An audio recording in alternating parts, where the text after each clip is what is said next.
Cette vidéo est un petit peu plus différente des autres que j'ai l'habitude de faire. Mais bon, je me suis dit que ça pouvait arriver à n'importe qui puisque ça m'est arrivé. Alors je jouais à la PS3, donc avec cette manette. Et puis d'un coup, plus de batterie. Qu'est-ce que je fais? Je prends le câble qui est adapté. Seulement voilà, impossible de prendre la charge. Bon, ma manette, je dois avouer quand même que ma manette est pas toute jeune et qu'elle avait déjà eu des soucis. Et en fait, elle avait des faux contacts de partout. Et donc, elle arrivait à un tel point qu'elle prenait plus du tout la charge. Donc, comme elle pouvait plus charger la batterie qu'il y avait dedans, je me suis dit, si je pouvais mettre des piles, parce que comme on le sait, tous ceux qui ont des PS3 donc ont des manettes et savent très bien qu'on peut pas mettre de piles dedans. C'est pas comme les manettes de Xbox. Je me suis dit, si on pouvait mettre des piles dedans, au lieu de s'amuser à la recharger, elle pourrait marcher. Seulement voilà, on peut pas mettre de piles. Alors, je me suis amusé tout à l'heure à faire ça.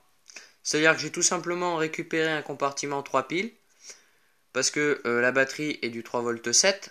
On peut monter jusqu'à 5 volts puisqu'elle charge en 5 volts. Donc là, j'ai 1,2 volts. Voilà. J'ai 3 accus rechargeables que j'enlève et que je charge avec un chargeur de piles classique.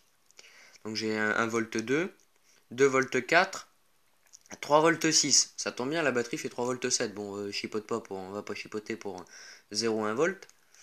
Et c'est ce qui fait que la manette marche très bien. Vous voyez, il y a le voyant qui s'allume. Et ça, et donc, je l'ai réparé comme ça. Et puis, quand les piles seront usées, parce que je viens juste de le faire, j'aurai juste à changer les piles. Et donc, du coup, j'aurai plus besoin du cordon de charge pour charger la manette. Et vous pouvez le voir, elle marche très bien. Ça marche très bien, quoi. Bon, il y a toujours les faux contacts qu'elle avait avant, mais du coup, j'aurais plus besoin de m'amuser à la charger. Et au pire, même si je veux la charger, si elle se met à reprendre la charge, je branche, comme c'est des accus rechargeables, ça va quand même les recharger. Mais au lieu de les recharger un par un dans un chargeur normal, ça va les recharger 3 par 3. Alors, je dois vous avouer que je me suis un petit peu amusé à récupérer un compartiment 2 piles de télécommande et un truc de réveil. Alors, j'ai enlevé toute la partie, voilà, et puis je l'ai soudé. On voit pas bien, mais on peut voir que là, j'ai soudé avec un fer à souder. J'ai tout simplement fait fondre le plastique et puis ça s'est mélangé puis ça a collé. Voilà. Donc voilà quoi. Je me suis bien amusé. Ça m'a pris à peu près quand même 1 heure. Voilà, voilà, c'est tout.